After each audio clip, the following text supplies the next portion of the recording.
Bienvenue sur Africa 24 dans cette nouvelle édition du Non-Stop Info. Voici les titres de l'actualité. Renouvellement du mandat de la MONUSCO en République démocratique du Congo. Une reconduction de la force de maintien de la paix marquée par une réduction d'effectifs. Lancement des travaux de la centrale de Nour 4 au Maroc. La mise en service du plus grand complexe énergétique au monde est prévue pour le premier trimestre 2018. Portrait du groupe nigérien Soga, un trio féminin bercé par le désir de faire découvrir la culture nigérienne par le biais de la musique. Mais tout d'abord, en Côte d'Ivoire, l'Assemblée nationale de la Troisième République fait sa première rentrée ce lundi 3 avril. Les 255 députés élus en décembre 2016 se réuniront à Abidjan. 6 groupes parlementaires siégeront sous l'autorité du président de l'Assemblée nationale, Guillaume Soro, réélu le 9 janvier 2017. Notons que les députés des deux plus importants partis de la coalition présidentielle ont refusé de s'unir sous la bannière du RHDP qui n'existera plus.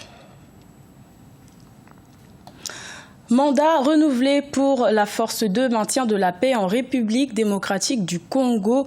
Les forces onusiennes auront pour mission de protéger les populations et de s'assurer de l'application de l'accord politique du 31 décembre 2016 avec une légère réduction du nombre de casques bleus. Reportage de notre correspondant Jacques Mboka. La mission des Nations Unies pour la sécurité au Congo a été reconduite pour un nouveau mandat. La plus importante et coûteuse mission de maintien de la paix des Nations Unies verra par ailleurs son effectif diminuer, passant de 19 815 éléments à 18 316. 2 missions principales lui sont confiées, la protection de la population d'une part et l'application de l'accord du 31 décembre 2016. Alors, le mandat de la MONUSCO a été effectivement renouvelé. Il y a eu, c'est suite à une bataille des discussions, d'échanges. Effectivement, nous avons encore besoin de la MONUSCO dans notre pays, compte tenu de tout ce qui s'est passé les 10 dernières années. Nous avons besoin de pacifier notre pays et la MONUSCO elle est là pour accompagner justement nos forces à maintenir l'ordre, la paix et la sécurité. La MONUSCO avait la mission d'observateur, un statut stigmatisé par beaucoup du fait que malgré son important effectif, plusieurs actes de déstabilisation du pays par des mouvements armés et des massacres de la population ont été perpétrés en sa présence. Il reste beaucoup à faire. Et c'est la raison pour laquelle la mission que nous faisons ici, c'est de trouver quels sont les modes de fonctionnement, quelles sont les actions que nous allons pouvoir mener ensemble de manière très coordonnée, bien planifiée, pour pouvoir porter des coups sévères à ceux qui créent le chaos dans ce pays. 18 ans de la mission pour le maintien de la paix en RD Congo, mais le pays est encore loin de recouvrer la paix sur toute l'étendue du territoire. Cependant, d'aucuns estiment que la présence de la MONUSCO a aidé tant soit peu à stabiliser la situation dans les zones de tension qui se développent dans ces pays de plus de 80 millions d'habitants aux immenses richesses, objets de convoitises. Également dans l'actualité, signature d'un accord de paix le 31 mars entre différentes communautés du sud de la Libye. Une soixantaine de chefs de clans et de tribus, notamment des communautés Toubou et Touareg, se sont accordés sur le contrôle de 5000 km de frontières du sud libyen. Depuis la chute de Mouammar Kadhafi en 2011, le sud de la Libye est le théâtre de luttes intercommunautaires qui opposent les Toubou à plusieurs tribus arabes. Le roi du Maroc, Mohamed VI, a procédé au lancement des travaux de la centrale Nour 4 le 1er avril.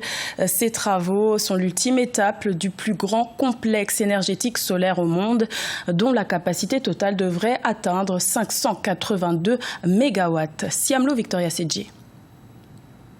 Après Nour Ouarzazate 1, 2 et 3, les travaux de la centrale électrique photovoltaïque Nour Ouarzazate 4 ont été lancés le 1er avril 2017 par le roi Mohamed VI du Maroc. C'est la 4e et dernière étape de construction du plus grand site de production solaire multitechnologique au monde, un projet qui s'inscrit dans le plan marocain dont l'objectif est de réaliser un important mix énergétique. La forme du complexe de Nour Ouarzazate va permettre de produire un total de 500 82 MW qui seront injectés sur le réseau national. Ce projet qui fait appel à la technologie photovoltaïque est un tremplin pour la réalisation de plusieurs projets infrastructurels. Le plan marocain ambitionne de porter la part des énergies renouvelables à 52% d'ici 2030. Le Maroc confirme ainsi sa volonté de contribuer aux efforts de réduction des émissions de gaz à effet de serre.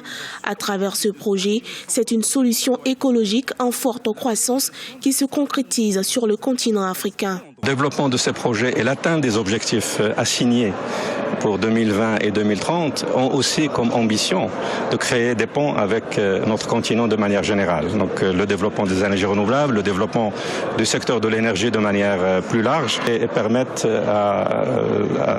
à notre pays, sous la direction éclairée de Sa Majesté, d'être pionnier dans ces domaines, mais aussi d'anticiper sur les besoins futurs dans notre pays et du continent. Le complexe de Nour Ouarzazate est un investissement global de 24 milliards de dirhams. La fin des travaux est attendue pour début 2018.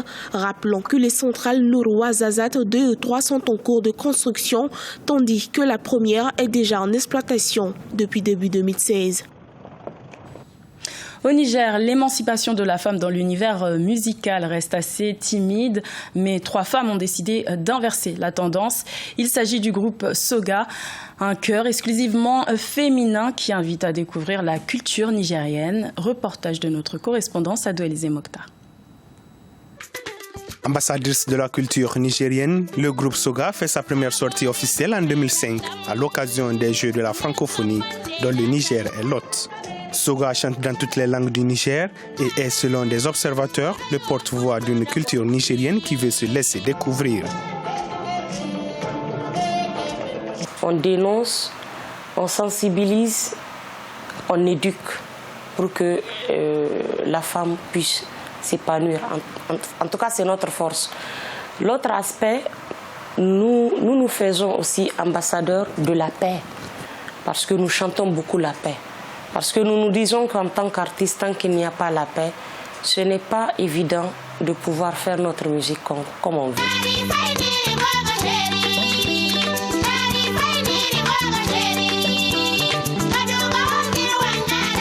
3 chanteuses et 5 instrumentistes composent actuellement la formation musicale formée en 2004. Nana Malam Garba, Fatih Halidou et Aïchatou Ali Soumaïla, accompagnés de leurs 5 musiciens, subliment le patrimoine traditionnel musical nigérien.